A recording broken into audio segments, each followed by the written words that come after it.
UCC বা uniform civil কোডের নামে নিয়ে আসছে। এই বিলের অবশ্যই আমরা বিরোধিতা করবই, কারণ এক দেশ এক আইন স্লোগান যেটা তুললেও এই দেশে ভিন্ন মতের, ভিন্ন জাতের, ভিন্ন বর্ণের, ভিন্ন সমাজের, ভিন্ন ভাষার মানুষ বসবাস করে। এই দেশে এটা মহত্ব, ঐতিহ্য। সারা পৃথিবী জুড়ে যত না ভাষাভাষী আছে আমাদের ভারতবর্ষে দেখতে গেলে কোনো অংশ কম নয়। যে চাপিয়ে দেওয়ার যে সংখ্যাগরিষ্ঠতার সুযোগ নিয়ে, মানে সংখ্যাগরিষ্ঠ গণতন্ত্রের আস্ফলন কোনোভাবেই মেনে নেওয়া যায় না। অবশ্যই আমরা বিরোধিতা করব, কারণ এই ইউনিফর্ম সিভিল কোডের মাধ্যমে যদি নিয়ে আসে তাহলে আর্টিকেল 25, আর্টিকেল 26, আর্টিকেল 29 পর্যন্ত আক্রান্ত হবে। শুধু তাই নয়, বিভিন্ন ধর্মের, বিভিন্ন বর্ণের মানুষের আলাদা আলাদা যে রিলিজিয়াস যে ধর্মকর্ম করা থেকে শুরু করে ধর্মীয় যে অনুশাসন, সেখানে অনেকটাই ব্যাঘাত হবে। ভারতবর্ষ একটা ধর্মনিরপেক্ষ রাষ্ট্র।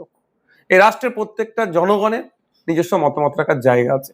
এই রাষ্ট্র একটা মহান যে সংবিধান আমাদের উপহার দিয়েছে, সেই সংবিধানের বলে কেউ যদি ধর্ম নাম পালন করতে চায় সেও মাথা তুলে বাঁচতে পারবে। কেউ হিন্দু, কেউ মুসলমান, কেউ খ্রিস্টান, কেউ জৈন, যে যে ধর্মটা প্র্যাকটিস করতে চাক না কেন, এক্সটেন্ড করতে চাক না কেন, সেটাও রাইট এই সংবিধান আমাদের দিয়েছে। কিন্তু সেটাকে যারা ভায়োলেট করতে চাইছে তাদের বিরুদ্ধে আমাদের গণতন্ত্র রক্ষার লড়াই গণতান্ত্রিক প্রক্রিয়ায় চলবে। 3 তালাকটাকে কি আপনি মানেন? দেখুন, ব্যাপারটা হচ্ছে এটা তো সমস্তটাই তো ব্যাখ্যাটাই অপব্যাখ্যা হয়, আসল তো ব্যাখ্যা হয় না।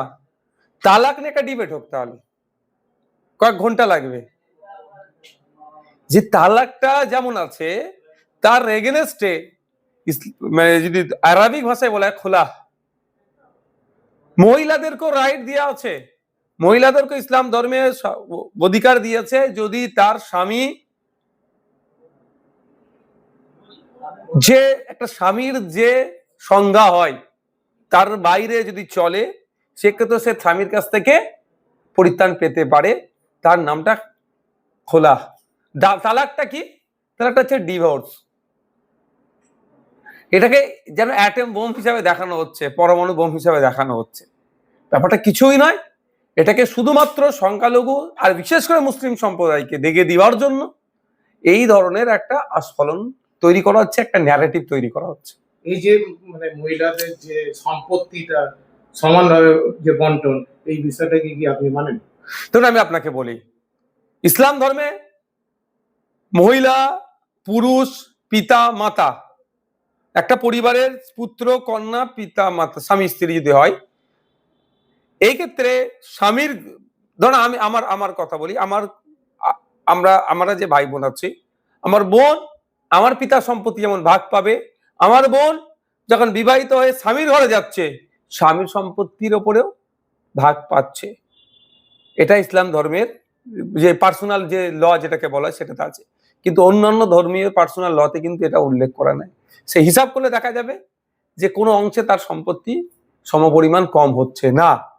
কিন্তু এইগুলোকে ছোট ছোট ব্যাখ্যা শুধু করলে হবে না, বিস্তারিত ব্যাখ্যা আছে। তালাক, যেমন আপনি একটু আগে বলছেন, তালাকের বিদাত আছে, নিষিদ্ধ, মানে বিদাত বলা হচ্ছে তালাককে, সেটা ব্যাখ্যা অনেক প্রসঙ্গ। ব্যাপারটা হচ্ছে, আমি একটা কথা বলি, দরকার এখন আমাদের ইউনাইটেড হওয়ার, ইউনিফাইড করার চেষ্টা করছে। দরকার আমাদের এই মুহূর্তে যে ভাই পেট্রোলের দাম কমবে বলেছিলেন আপনারা যখন সরকারে ছিলেন, এই যখন বিরোধিতা আসনে ছিলেন, তখন আপনারা বলেছিলেন কি, দিল্লিকে দেখিয়েছিলেন আর কটা রাজ্যকে দেখিয়েছিলেন যে পশ্চিমবাংলায় বিজেপি ক্ষমতায় আসলে ওই রাজ্যের মতো পেট্রোল ডিজেলের দাম হবে। এখনো 2 মাস হতে চলেছে, সরকার সে দাম কমায়নি। বলেছিল 450 টাকা গ্যাস দেব, সে দিতে ব্যর্থ। বলেছিল মহিলাদেরকে লক্ষ্মীর ভান্ডার দেব, আর আজকে তারা 1 কোটি মহিলাকে টার্গেট করছে দেওয়ার, কারণ 36,000 কোটি টাকা বরাদ্দ করা হয়েছে। 3,000 টাকা করে একটা মহিলা মাসে 36,000 টাকা পাবে। 36,000 টাকা মানে 1 কোটি মহিলা মানে 36,000 কোটি টাকা।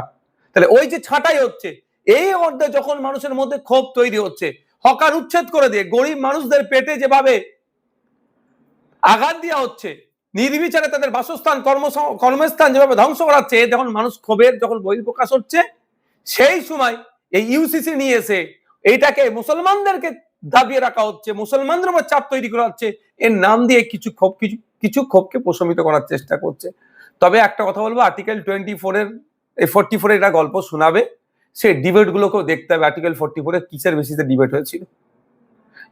এটা নিয়ে আসলে সরাসরি আর্টিকেল 25, 26, 29 আঘাতপ্রাপ্ত হবে, ক্লাস করবে আর্টিকেলের সাথে। কেন্দ্র এবং রাজ্য সরকার ডবল ইঞ্জিন সরকার, এটা কি চাপিয়ে দেওয়ার কোনো রাজনীতি করছে?